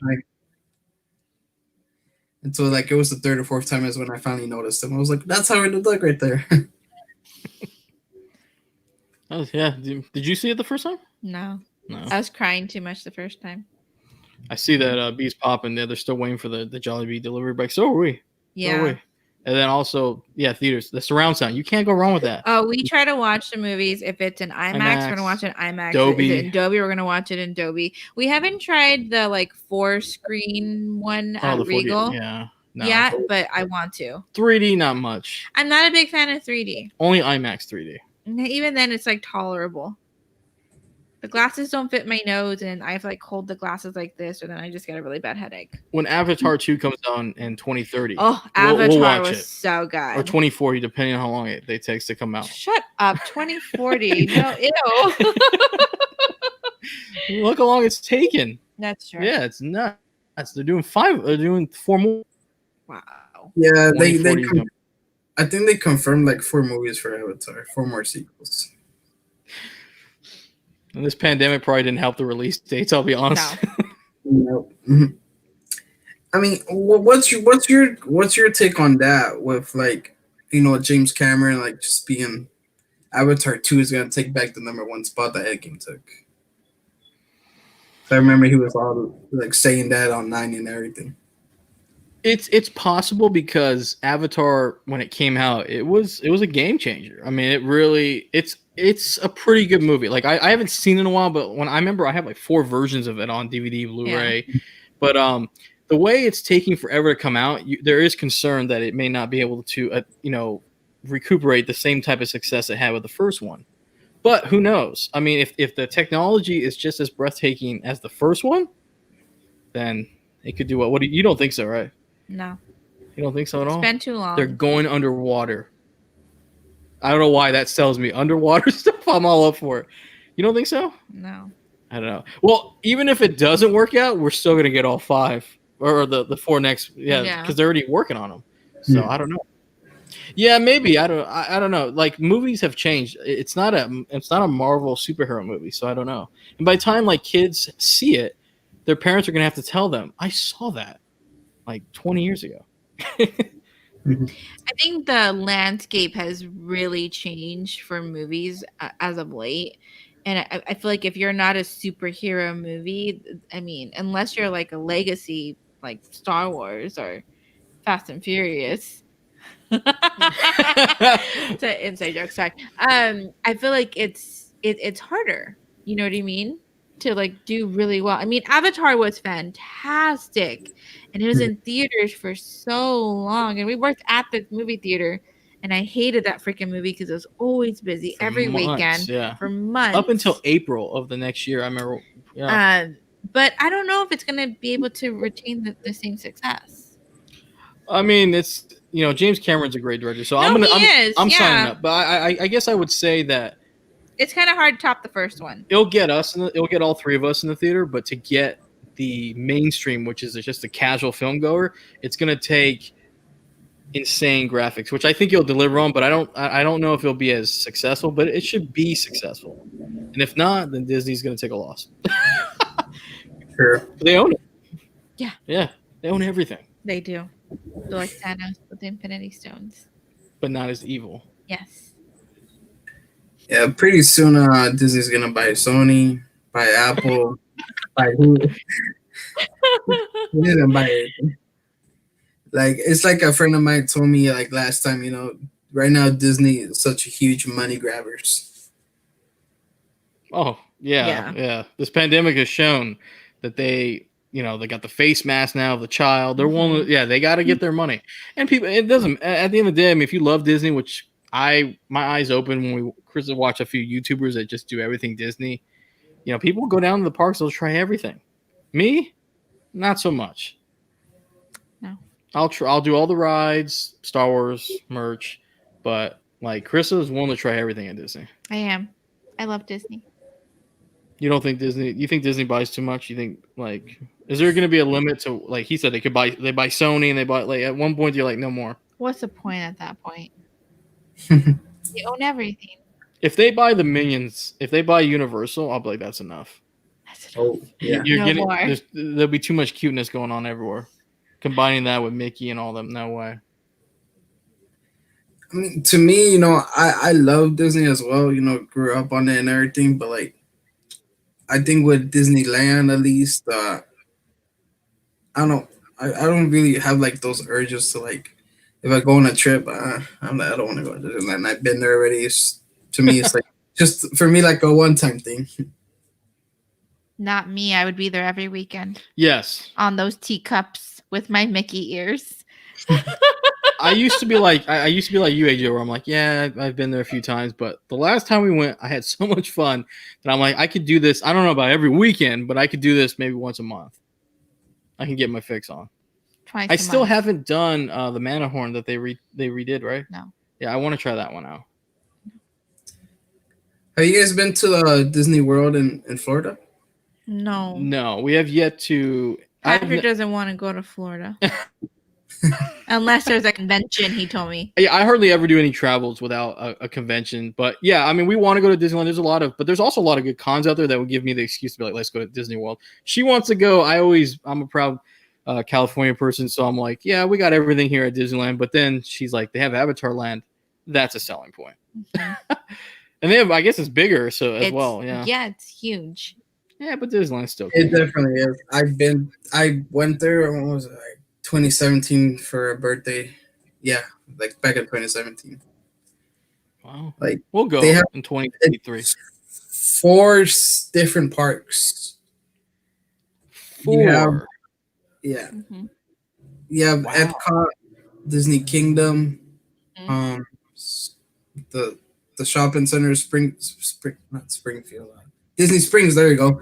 And then like a couple other main parks. Like I think that was the year when they first opened up the Avatar park, the new ride. Like I went there with some family, my brother, like he was into it. I remember he woke me up so early just to go to that damn ride. I was like, leave me alone. I want to sleep. I don't want to go. But then we went, and I gotta say that ride was insane. I loved it. Well, the way he broke that down, we'll have to do 4 conventions. And we'll go to each park separately. Wow, that's a lot. That's a lot. You can't accomplish that in one day. No. Yeah, 4 different conventions. There's no way. And we have to do it when it's not like hurricane season. Learning about hurricane season with certain travels, I was like, I cannot go in there. Like when we went to Houston, I was scared. Yeah. Because there was a hurricane warning. Mm-hmm. But yeah, we'll have to check it out. And then she wants to try to do the ones in different countries, like Disneyland Paris, Disneyland Japan, and Tokyo. Yes. I don't know if that's the name. I know one of them is Disney Tokyo. I don't know and there's Disney Hong Kong. Yes. And then at some point, she wants to even do, I think it's a really big part, is the Disney Shanghai. Yes. That's the one they have that really cool Pirates ride. Mm-hmm. Oh, Bees poppin'. My dream is to travel to Funko HQ in Disneyland. Never been to the States before. It's on my list to travel. Oh, wow. Funko HQ is awesome. That's the one. I would take that over Hollywood any day. It is smaller than Hollywood, but I feel like they have more pops. Hollywood's fun for like the pictures and like just take pictures with the Disney throne or the Jurassic Park Jeep. I love Disneyland. Disneyland's fun. Disneyland's king. Don't worry about Disney World. We got everything you need. Patrick, you just crushed my dream. Well, I mean, you two have to definitely go one day. Like I mentioned, they have Epcot. Like they have like all different countries all in one like park. Like the food, the beer. Like Wow. you get that experience as if you're in that country. So Patrick. that's something you should definitely go to. Galaxy Edge is gonna sell me an Avatar Land. That will get me down there. Those two. Oh yeah, it's Okay, kind I'll start planning a trip. Well, I think they have that one. They have that one exhibit, right, where it's like all the presidents are talking. They have the animatronics. I've always wanted to see that. I don't know why. I think so. Yeah, I've always wanted to see that. Just because we saw that Disney documentary on Disney Plus, and that's the reason why I want to go. We'll go 2024, 5, 6. Whenever Avatar 2 releases, we'll be there. You're not funny. Don't crush your dreams. I know, right? I'm not. I'm delaying them as much as the movies are being delayed. I'll just go without you. Then you will. If you go, well, if you're gonna go anytime soon, quarantine for 2 weeks, please. Now, for you both, what was like, just like the biggest thing, main inspiration to have like, started a YouTube channel? I think anybody can honestly start a YouTube channel. I think that the best advice I would give someone is kind of plan out what you want to do, what you want your content to be about, figure out a schedule, when's best for filming, and try not to get discouraged because there's so many people out there that are doing YouTube, and a lot of times everyone kind of bunches it together like, oh, it's just another YouTube channel, but you kind of want to bring your personality to it, your own style, and your own style to it, and just keep putting out the content. Try not to worry about the views, because not everything's going to be a hit. Some things are going to trend better than others, and just keep doing things that make you happy. If you have fun with it, then it's not as much work.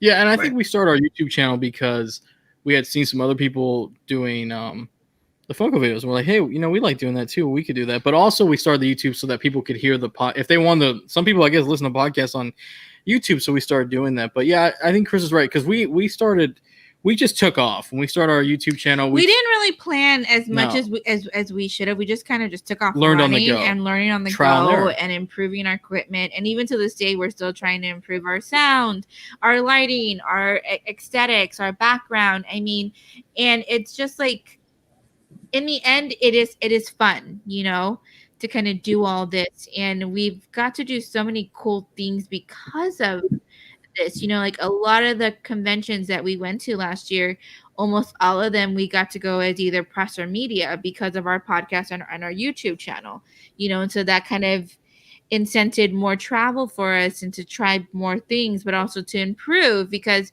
the more subscribers and viewers you get, the more opportunities. Like this year was our first time actually getting approved for Emerald City Comic Con. Yes, which was a big finally deal. Got pro for that, and then it canceled. So we have to reapply again for whenever they do it again. But I mean, I just think if you want to do it, why not? Yeah, and like Chris said, don't worry about the numbers, because I mean, no, don't worry about the numbers. We just hit 1K, and a lot of people thought that was it. I'm like, no, that's just the beginning. Yeah, that's just the first step. You got to keep going. But even if you're not at 1K, always work hard. I mean, always improve your craft. What can you do better? The little tweaks. If you watch our videos from 2008, watch some 2008 or 2008. Sorry, that's even further. I didn't even know you then. Yeah, that's funny. 2008. Excuse me. But yeah, if you look at that and you see our Funko videos to our interviews, you'll see that there's a lot of different little tweaks and we're still figuring it out. I'll be honest with you. Yeah. But I mean, sometimes if you don't plan and you just like, I want to do it, just learn on the go. But like, just keep going. Yeah, just keep improving, and look at YouTube. There's a lot of tutorials on there too that can help you. Articles, a lot of tech videos if you're interested in buying cameras or microphones, lighting. I always do all the research before we buy something. Yeah, and like what you're doing, pursue what you want. If you want to interview someone, shoot your shot. What's the worst that can happen? Yeah. The worst thing is they say no or stand you up. Yeah. Well, but then there's something always better. I always feel like we had a better opportunity when we got stood up. Something better came along. Yeah, that's true. Yeah, that's true. I mean, to me, like, I don't really see my channel like really taken off as much, just because to me this is like just a fun hobby. Just like me, like putting out videos every once in a while.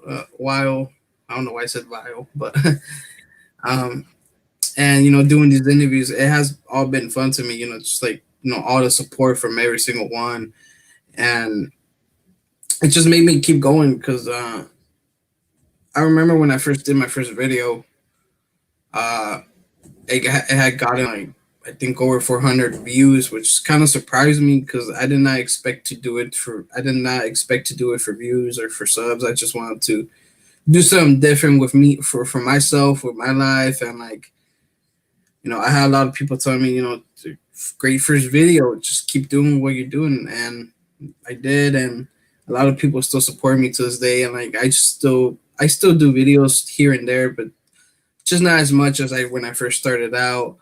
But like I'm mostly still continue with the videos, with the interviews, because I just like meeting a lot of great people like yourselves, becoming friends, like all the different collectors that, because I have met throughout this journey, I have met a lot of great people that became close and personal friends of mine now, which is awesome because myself, I keep my circle small.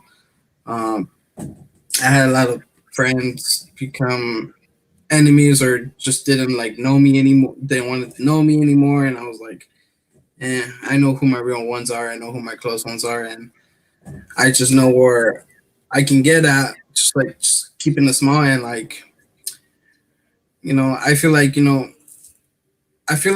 two of you could become like great friends of mine as well, and just being supporting one another and with the videos and whatnot, and it's it's like been trying to do this interview with you guys for like a while. Sorry. No fault, because I know how like how busy everyone can get, and like that's totally understandable. Like myself, I get busy with things at times, and like just being a part of this community, it's just been awesome for me, and I just can't wait to see what the future has in store and everything. Well, yeah, I actually think that your channel will grow because it's real fun to see that you interview a lot of collectors and then people who don't necessarily like. For us, I always feel like we're a mystery because we know a lot of people in this thing. We've met a lot of people like Odd Shadow, TPC collectors, D the Toy Hunter. We're part of a group as well. There's a lot of great people there, but I feel like it's cool because your channel will get to know people more, and I feel like for us, we're always so busy, and I always feel it's like a kryptonite for us because I wish that I want to be able to watch everyone's videos. So like Chris and I try to watch a lot of videos, not all the time, but we do.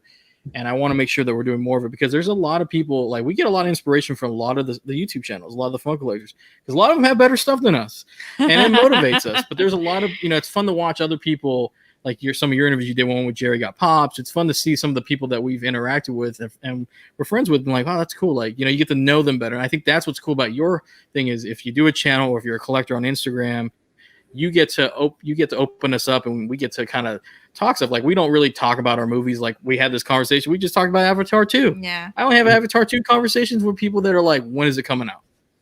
Yeah. Yeah. So like, that's what's fun about this is we talk about Moon Knight. I've never met another Moon Knight fan, to be honest with you. Yeah. Yeah. Or you hear someone talk about like you're playing the Avengers game and you think Kamala Khan's pretty cool. Like that's music to her ears. That's really cool. And that's what I like about your channel is that you're getting to like know us and then the audience as well. And like Bees Poppin', I didn't, we just kind of introduced that. And you have a channel, if you can DM us on Instagram, your channel, and we'll check it out. Yeah. Not many of us Filipinos out, half Filipinos. We gotta stick together. Australian, that's dope. But cool. Yeah, you keep doing what you're doing, AJ. You're doing good.